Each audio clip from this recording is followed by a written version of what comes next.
जो मुझे प्यास लगने के समय जो जल मिलता है वो गंगा जल से भी पवित्र होता है, क्योंकि मुझे जिंदा रखता है। बाद में 2 साल के बाद कभी गंगा में जाऊंगा, लेकिन आज मुझे जिंदा रहना चाहिए। ये आम आदमी की सोच रहती है। वो अगर सोचोगे तो वोट कैसे बनते हैं, मत कैसा बनता है, वोटर किस ढंग से वोटिंग करता है, वो समझ में आएगा। भाव, आपको लगता है कि कांग्रेस गोल गोल घूम रही है? वहां पर समस्या राहुल गांधी के लॉन्च को लेकर है। कितनी बार लॉन्च किया है, अभी भी गड़बड़ी ढूंढ रहे हैं, क्योंकि राहुल गांधी वोट चोरी का एक जुमला दे चुके हैं, इसीलिए गड़बड़ी की बात कर रहे हैं। और यहां तक कह रहे हैं कि 90% स्ट्राइक रेट बीजेपी को कैसे मिल गया, हमें तो 1984 में भी नहीं मिला था। इस तरह की बातें कर रहे हैं। वो गलती वहां कर रहे हैं कि बीजेपी ने 243 सीटें नहीं लड़ी थी। बीजेपी ने जीत सकते हैं उसी सीट पर उम्मीदवार खड़े किए थे।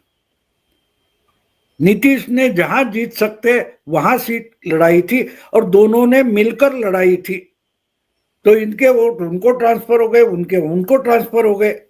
वो सीट पर अड़े नहीं बैठे थे कि ज्यादा से ज्यादा सीटें। तेजस्वी ने 100 कुछ 42 वगैरह 47 सीटें लड़ी, क्या बीजेपी उतनी लड़ी? तो स्ट्राइक रेट आएगा कहां से? अगर तेजस्वी मान लो जहां ताकत थी वहीं पर लड़ते तो ज्यादा स्ट्राइक रेट लाते। तो स्ट्राइक रेट वगैरह ये देखो, ये यहां फंस जाते, बहाने ढूंढने में ही इनकी ताकत और दिमाग खर्च हो जाता है। सच्चाई ढूंढो, हमने काम नहीं किया है, मेरा नाम डिक्लेयर करो, इसके लिए उधर भी अड़ा बैठा था, तेजस्वी भी अड़ा बैठा था। अरे भाड़ में जाए चीफ मिनिस्टरशिप, पहले चुनकर आओ, उसके बाद चीफ मिनिस्टर होता है। पहले वोटर लाओ, पहले वोटर लाओ। घर बनाना है तो घर बनाने के लिए जो सामान चाहिए वो तो लाना पड़ेगा ना, वो तो लाना पड़ेगा। फिर लकड़ी का बनाओ, लकड़ी लेके आओ, ईंट का बनाना है ईंट का लाओ। लेकिन बात ये होती है ना, सिर्फ सपने बुनते रहते, उसके लिए मेहनत करनी पड़ती है, उसका तो पता नहीं है। मेहनत तो हम करेंगे नहीं। और इन्होंने एक बात की है, एक कमेंटेटर पर ज्यादा भरोसा करते हैं। कमेंट्री में बैठे, कमेंट्री बॉक्स में बैठे हुए जो ज्ञानी लोग हैं वो बोलते वहां से राहुल आएगा, वहां से तेजस्वी आएगा, ऐसी बॉलिंग होगी, ऐसी कैच उड़ेगी, ऐसी। कोई कमेंट्री से कैच उड़ा नहीं सकता। टीम वर्क होता है। टीम वर्क का मतलब क्या होता है कि ओमकार जी ने अच्छी बॉलिंग डाली थी, कैच उड़ी थी, लेकिन भाऊ बोला विकेट तो ओमकार के नाम पर लगेगी तो मैं क्यों कैच लूं। इस ढंग से जब गठबंधन बनते हैं तो वो हारते ही। कैच मैं लूंगा, कितनी भी कसरत करके लूंगा, लेकिन विकेट तो ओमकार के नाम पर लगने वाली है ना। तो उतना तो कोऑपरेशन भाऊ को करना पड़ेगा, तब टीम जीतती है, और उसको टीम वर्क बोलते हैं। ये एक दूसरे के गले काटने पर लगे हैं तो कैसे जीतेंगे? तो स्ट्राइक रेट वगैरह ये सब शब्द निकाले जाते हैं, उससे खेला जाता है। और राहुल गांधी कांग्रेस से और अपोजिशन पॉलिटिक्स से बच्चे जैसे खेल रहे हैं। तो खिलौना टूटता है तो बच्चे को दुख नहीं होता ना। जो बाप हो या माँ हो जिन्होंने मेहनत की कमाई से वो 500,000 का खिलौना लाया है, उनको दुख होता है, बच्चे को कहाँ दुख होता है।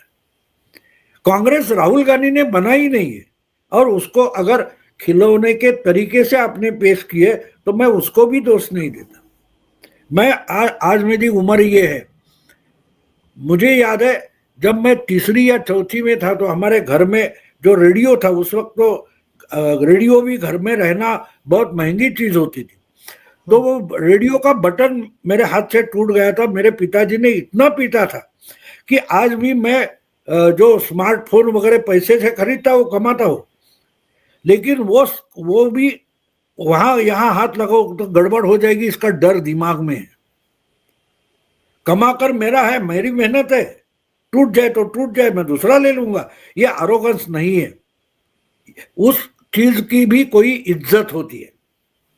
खिलौना भी हो तो खिलौने की या कोई चीज की कोई इज्जत होती है। राहुल गांधी खुद की इज्जत नहीं है, किसी चीज की इज्जत नहीं करते, वो कांग्रेस की और वोटर की इज्जत क्या करेंगे? जाते जाते हम रास्ते से निकल रहे, कहीं एक घर है, उसके कंपाउंड के बाहर एक फूल का पेड़ है, उसका कुछ फूल आया है, पत्ता आया है, हम जाते जाते तोड़ देते। ये जो साइकोलॉजी है ना, वो राहुल गांधी की साइकोलॉजी। पेड़ तो आपने लगाया नहीं, फूल तोड़ लेते हो, पत्ता तोड़ लेते हो, नुकसान करोगे, काम तो नहीं करोगे। बस वो राहुल गांधी आप समझ लो, तो कांग्रेस की हालत आपको समझ में आती है। जो बनाया नहीं वो भी तोड़ सकते। भाव, ये जो चुनाव हुए हैं, आपको लगता है क्योंकि अखिलेश को भी डर लगने लगा है, वो भी तमाम तरह की बातें कर रहे हैं, योगी का जलवा उन्होंने भी देखा, तो आपको लग रहा है ये झांकी है, ट्रेलर है 2027 के यूपी के लिए और 2029 के लोकसभा चुनाव के लिए भी, जो कुछ बिहार में हुआ है? मैं मानता हूं कि अखिलेश को अगर डरना है तो बीजेपी से बगैर डरने की जरूरत नहीं है, गठबंधन से डरने की जरूरत नहीं है। अखिलेश या ममता दोनों को अगर डरना है तो सीमांचल में ओवैसी ने जो किया है उसका वो स्टडी करे, अभ्यास करे, क्योंकि ये दोनों की राजनीति जो है वो मुस्लिम वोट बैंक पर टिकी हुई है। बिहार का मैं जो अलग अलग लोगों को सुन रहा हूं, देख रहा हूं, तो मुझे अजीब लग रहा है। किसी को ओवैसी की जो जीत है उसका एनालिसिस करने की जरूरत नहीं लग रही है। उसने पहली बार, अगर रीढ़ की हड्डी टूटी है गठबंधन की बिहार में और आरजेडी की, तो एम वाई समीकरण टूटा है। बड़ी संख्या में यादव वोट एनडीए के पास चला गया है और मुस्लिम वोट ओवैसी के पास चला गया। इसके पिछली बार 5 थे, इस बार भी 5 है। वो जो 5 सीटें थी वो उसने रिटेन की। वो तो सिर्फ 6 सीटें मांग रहा था, आपने उसको नहीं दी थी, लेकिन उसने अपनी वोट बैंक रिटेन किए। तो अगर इस आधार पर बिहार, बंगाल में और यूपी में ओवैसी अगली रणनीति चलाएगा तो मुझे लगता है कि वो अखिलेश के लिए बड़ा संकट है। अभी पहले इमीडिएटली ममता के लिए है, बाद में अखिलेश के लिए। बाकी कांग्रेस वगैरह वो क्या करे, करने दो, उसके मतलब नहीं, लेकिन इनके लिए जो बेसिकली मुस्लिम वोट बैंक पर जीना चाहते, उनके लिए जरा संकट है। बिल्कुल सही कह रहे हैं आप भाव कि बहुत कुछ समझने की जरूरत है। कांग्रेस को जो समस्या है उसकी तरफ ध्यान नहीं दे रही है। कांग्रेस समस्या अपने आप में राहुल गांधी है, तो कम से कम अगर उनको जब तक नहीं हटाएंगे तब तक कांग्रेस का यही बंटाधार होता रहेगा। जो इतनी पुरानी पार्टी जो कांग्रेस है उसका हाल एक क्षेत्रीय पार्टी जैसा हो गया है बिहार में, तो ये कांग्रेस को समझने की जरूरत है। आपकी तबीयत बहुत ठीक नहीं रहती है, लेकिन इसके बावजूद आपने समय निकालकर मुझसे बात की, इसके लिए आपका बहुत बहुत धन्यवाद। नमस्कार। नमस्कार।